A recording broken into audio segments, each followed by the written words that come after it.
안녕하세요. 한의사 이경입니다. 자, 오늘도 신한택 원장님 모셨는데요. 오늘 주제는 어쩌면 암 환자분들에게는 가장 관심이 가는 부분이기도 하고요. 또 가장 두려워하시는 부분이기도 할 텐데요. 바로 암의 재발 방지라는 주제입니다. 인사 한번 해주실까요? 네, 안녕하세요. CS 한방병원 신현택 원장입니다. 반갑습니다.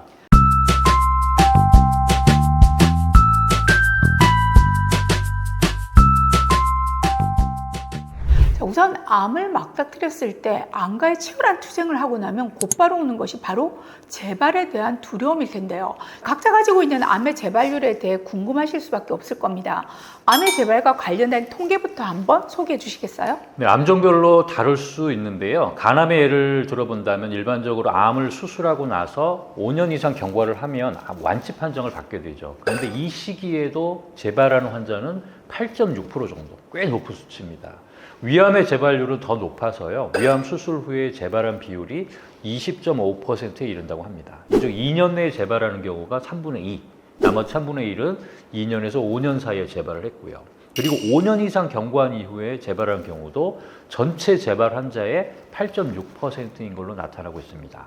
자, 이 외에도요. 유방암의 재발률은 평균 30% 정도 이르고 대장암은 17%, 췌장암은 36%, 폐암은 26%, 방광암은 무려 50%에 이르는 것으로 보고되고 있습니다. 통계를 직접 보니 생각했던 것보다 재발률이 상당히 높은 편입니다. 이렇게 높은 재발률을 피해가기 위해서는 그 원인부터 알아야 되겠죠. 암은 왜 자꾸 재발을 하는 걸까요? 꾸준히 치료를 하지 않아서일까요? 우선 암의 재발이라는 것이 어떤 의미인지 먼저 정리해 보면 좋을 것 같습니다. 재발이라는 것은 글자 그대로의 의미는 암이 다시 발생했다라는 뜻이죠. 즉 처음 진단받은 암을 수술, 항암, 방사선 또는 기타 여러 가지 치료로 없앴는데 다시 암이 발생했다. 이렇게 이해를 하기가 쉽습니다. 일반적인 분들 입장에서는 이렇게 이해하기 쉽겠지만 사실 암이 없어졌다, 암을 제거했다라는 판정을 받으셨다는 건 실제로 암이 완전히 소멸됐다는 의미가 아닌 거죠. 암이라는 질환을 완전히 이해하신다면 지금 제가 말씀드린 부분을 정확히 이해하실 텐데요. 암이라는 건 매일매일 생겨나는 암세포와의 세력 싸움에서 내가 지고 있다는 뜻이죠. 따라서 외부의 힘으로 그게 뭐 수술이든 화학적인 항암 치료를 하든 눈으로 확인되는 암종을 와해시킨 건 분명하겠지만 그렇다고 해서 눈에 보이지 않는 미세암, 잔존암까지도 완전히 소멸되었다. 아마 그렇지는 않다는 겁니다. 네, 맞습니다. 암이 제거되었다는 판정을 받으셨더라도 대학병원에서는 일정 기간을 두고 검사를 통해서 확인하고 있죠. 이런 이유도 바로 미세암이나 잔존암들이 혹시라도 다시 커지지 않을지 확인하기 위해서인 겁니다. 즉 재발이라는 것은 새로 발생한 암이 아니라 기존의 암과 관련된 찌꺼기들, 즉 미세암들이 소멸되지 않고 다시 자라서 발견되는 것이 그게 핵심입니다. 따라서 그런 미세암들이 자랄 수 있는 환경을 만들지 않는 것이 재발을 막는 핵심이기도 한 거고요. 여기에 방금 원장님께서 말씀하신 부분이 또 한 번 강조되는데요. 암이 발견되었다는 것은 우리 몸의 면역 감시 시스템이 제대로 작동하지 못했고 그러는 가운데 암세포가 점점 분화되고 자라고 커지면서 암덩어리로 가는 거잖아요. 그럼 수술을 하고 항암 치료를 하고 방사선 치료를 하면서 우리 몸의 면역 감시 시스템은 어떻게 됐을까요? 그런 표준 치료를 통해서 정상적인 상태로 저절로 돌아가게 되었을까요? 전혀 그럴 수 없겠죠. 수술, 항암, 방사선 치료는 우리 몸의 면역력을 더 망가뜨리게 되는 거니까요. 사실 이런 표준 치료 후에는 아이러니하게도 암이 더 잘 자라기 쉬운 환경이 되는 거라고 말씀드릴 수 있습니다. 항암, 방사선 치료는 적군이고 아군이고 가릴 것 없이 가장 강력한 무기로 초토화시켜버리는 것이라고 할 수 있죠. 맞습니다. 이와 관련된 몇 가지 흥미로운 연구들이 있는데요. 수술은 전이 재발을 더 촉발할 수 있다.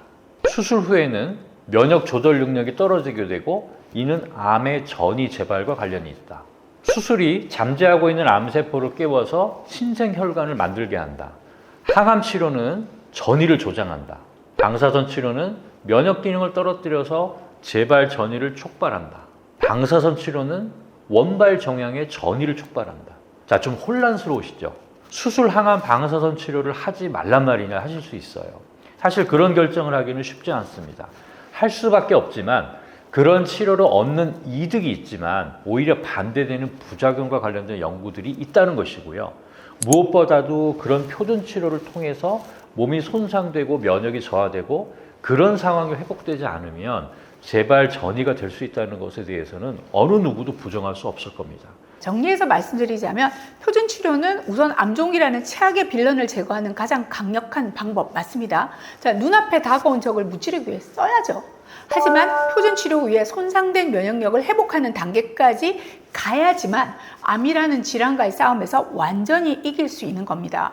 앞서 말씀드린 수술 후 재발의 비율도 대부분 초기에 높아요. 즉 표준 치료로 인해서 몸의 면역력이 가장 저하된 시점에, 그리고 그 문제가 해결이 안 되고 지속될 때 암이 다시 재발하기 쉽다고 이해하시면 됩니다. 맞습니다. 암의 재발이 가장 많은 시기는 암 진단 후 표준 치료를 받으시고 초기 2년 전후 기간입니다. 암이 발생하는 것은 면역 감시 시스템이 망가진 것이 원인이라고 말씀드렸는데, 이런 상황에서 더 망가뜨리는 수술, 항암, 방사선 치료 등을 시행합니다. 그리고 암이 없어졌다는 판정을 들으시고 안심하고 계시는 거예요. 실제로는 면역 감시 시스템 역시 바닥에 바닥을 치고 있는 상황인 거죠. 그리고 당장은 큰 불편함이 없다 생각하시고 그저 대학병원에서 정해준 검사 스케줄만 지키면 된다는 생각으로 아무것도 하지 않으시고 계시다가는 낭패를 보실 수 있는 겁니다. 실제로 제가 만나는 재발이나 전이 환자분들 중 상당수가 이런 경우에 해당되시거든요. 너무나도 안타깝죠. 어떻게 보면 1차 치료, 즉 암종을 없애는 데 치중하는 표준 치료 후에 2차 치료, 잔존암이 유지되는 체내 환경을 개선해서 재발을 막는 면역 치료가 단계적으로 잘 관리되는 것이 필요하다는 얘기인데요. 그리고 이런 부분이 진료 시스템 안에서 암 환자분들에게 좀 더 적극적으로 안내되고 관리되어야 하지 않을까 하는 생각입니다. 저희 같은 2차 암병원에서 가장 집중하는 부분이기도 하죠.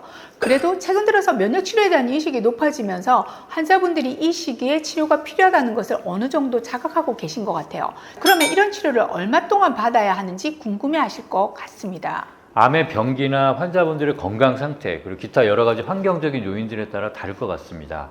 자, 여러 가지 상황이 좋으시다면 면역 치료는 최소한으로만 유지하거나 단기간만 시행해도 될 수 있을 겁니다. 요즘은 검사법의 발달로 이런 기간을 정하는 데 도움이 되는 지표들을 활용할 수가 있는데요. 저희 병원 역시 3개월에 한 번 정도 면역 관련된 여러 지표들을 확인하는 혈액 검사를 하고, 이 검사 결과를 통해서 환자분이 치료가 더 필요하신 상태인지 아니면 치료를 줄여가도 될지를 결정하게 됩니다. 암 환자분들 그리고 가족분들, 재발에 대한 두려움 크시죠? 모르는 적이 가장 무섭습니다. 면역 관련 지표들에 대한 검사를 통해서 정확히 자신의 몸 상태를 확인하시고 부족한 부분이 확인된다면 끌어올리기 위한 적극적인 노력을 하시면 됩니다. 표준 치료 후에 남아있는 잔존암들은 어쩌면 가장 독한 녀석들일지 모릅니다. 표준 치료를 마친 직후가 가장 조심해야 하는 때라는 거 명심하시고요. 재발에 대한 관리를 현명하게 계획하시면 좋겠습니다. 자, 오늘도 도움 말씀 감사드리고요. 또 끝까지 시청해주신 구독자분들께도 감사드립니다. 감사합니다.